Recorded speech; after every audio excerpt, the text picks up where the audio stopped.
Hello, this is Tyler Mantet from Sure Shame, and I just got out of the pool. Uh, I'm bringing you your breakdown and preview of UFC 201. Going to be doing the main card on this one. Going to be starting off with Justin Scoggins versus Ian McCall. Ian McCall is one of the best flyweights UFC has their hands on right now. He's one of the only guys to actually look good against Demetrius Johnson, so you have to give him credit for that. You have to also take into account that he has had 18 months off since his last fight. He's been plagued with injuries. That being said, he's a jiu-jitsu purple belt, and he's got a high school wrestling background. He's a good grappler. Let's just say that. His stand-up is decent. Nothing really to write home about, but it's good. Meanwhile, Justin Scoggins is that new wave of karate style. He's a great kicker. He's one of those guys, he fights like Conor McGregor and Stephen Thompson, that hardcore karate style. They have a similar reach, but Scoggins is a bit taller. What I see happening in this fight is McCall will look for the takedown. Scoggins has solid takedown defense. He will use his kicks to punish McCall and make him desperate for the takedown. McCall will burn a lot of energy trying to get that takedown. I don't think he'll be able to land it often enough. So I think going into the third round, Scoggins will be the fresher fighter and eventually take home a decision. Won't be that good of a fight, I don't believe. After that, a good fight, I do believe. Francisco Rivera versus Eric Perez. Rivera has reach advantage, but the problem is he needs to stay on the outside. He struggles in the pocket, he swings from the hip, he does not look where he's throwing. And he only strikes when his opponent is moving backwards. Perez, he has a very stylistically, he's a Mexican boxer. I don't know if he trained in Mexico. I know that he has a Mexican sounding name. I don't know that much. But he stays in the pocket and he does not move back. Does not take a step back. So I think he's going to make this a dogfight. Problem with his style, he keeps his elbows out. He's open to body attacks. Rivera's a bit of a veteran. He might be able to pick up on that. As for grappling, don't know much about Rivera's grappling. Perez has decent wrestling, unexceptional. On the ground, he has good defense. He kept Taylor Lapilus off his back and defended numerous submissions during their fight. So, on that note, I think I have to give both the striking and grappling advantage to Perez. But I think it'll be a good fight, possibly your fight of the night. But decision. After that, I'm not sure which one's the co-main. It's either, but I think this isn't. Matt Brown versus Jake Ellenberger. These are two guys that both need a win. They both got to be looking desperate right now. But the problem with that, Ellenberger will want to play it safe. He'll want to pick up an easy win, cruise. He doesn't want to take many chances in this one. But Brown will be the guy who will want to make it a war, because that's where he'll exceed. He'll excel. Brown is a guy, he throws the same output, the same power in round 1 as he does in 3 or 5. He's got great boxing, great body kicks. Ellenberger has a good lead hook. See, this is where these guys both have styles that complement each other. Ellenberger's lead hook.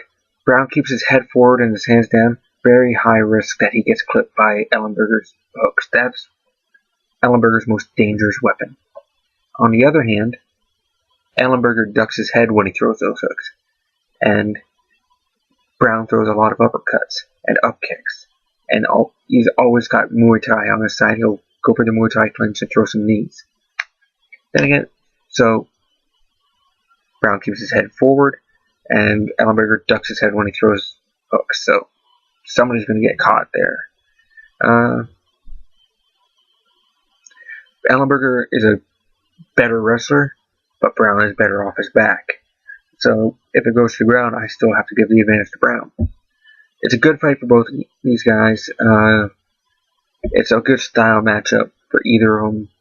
These are the kind of fight that both of them want to get back in the win column, to get back in Joe Silva's good graces. But of the two, I think Matt Brown is more motivated, he's stronger, faster, and he has more tools to win by. He's hungrier. I think Ellenberger has a little bit of the fight beaten out of him. I'm not sure, but he's just worries me. His confidence is probably shaken. So I'm going to give this one to Brown. Another decision. That brings us to our co-main event of the evening. Rose Namajunas versus Carolina Cole. I don't know.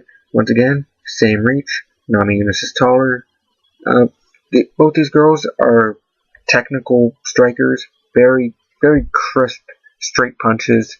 I like to see that in striking. I don't like wild, furious moves. These girls, it's going to be a good display of technical prowess. Carolina is a southpaw. Namajunas is orthodox. Carolina has more of a Muay Thai base, but she's pinpoint accurate. At the same time, I have to give Namajunas credit. I think she's faster. Carolina doesn't have a karate background, but she throws in that blitz style. She charges forward, throws combo, chain punches, however you want to call it. But you got to look at somebody that Namajunas has fought in the past, Angela Hill. Angela Hill fights very similar to Carolina, and Namajunas won that in the first round. And I think it'll come down to the same X factor. Namajunas' clear and definitive advantage in the grappling department. I'm going to say Namajunas by submission. If you want me to be specific, I'll say second round. And that is finally our main event of the evening. Tyron Woodley challenging Robbie Lawler for the welterweight championship. I've noticed some things about Robbie that I don't think that Woodley's the guy to exploit a difference that we've seen. He's not going to have a style difference that's going to make much of a difference. I'm going to stop saying difference. But the problem is, you got to look at some X factors. Lawler has absorbed a lot of punishment over the last few years. He's had 2 fights with Hendricks. He fought Jake Ellenberger, Matt Brown, Rory McDonald, Carlos Condit. All wars. All fights that he's taken a lot of damage. And if you want to... And eventually, you're going to have to start worrying about what's going to happen to his chin. You can't just say, oh, Robbie doesn't get knocked out. He will eventually. And he might have a problem with it there. And Woodley's a power striker. You can't forget that. Doesn't knock people out that often, but you can't just ignore his power. At the same time, Lawler gets labeled a power striker, a knockout artist. I don't see that anymore. I think it's a lot more cerebral than that. His strikes are meant to hurt, to damage. I know that sounds like, oh, isn't every punch or kick meant to damage? No, he's chopping you down. He's breaking you. He wants to break you with every punch. And that's why he reserves some energy so that he does have that round 5 blitz. His favorite technique is the Muay Thai knee. If Woodley goes in for that, any grappling, I feel like Lawler will probably throw some in there and hurt Woodley there. Woodley has a wicked right cross. If Lawler catches too many of those, he might be in some trouble. But, I don't know. Woodley likes to hold people against the fence. His wrestling game isn't well developed for high-level opponents. He does not have a good takedown percentage in his last few fights, and he hasn't fought in like a year and a half. So I don't know. I'm not really ready to put any money on Tyron Woodley, so I'm going Robbie Lawler, first round KO. And so let me know what you think. Subscribe to the channel. If you disagree, let me know. Think I'm an idiot? Let me know. I don't care. Alright, this is Tyler from Sure to Shame, signing off.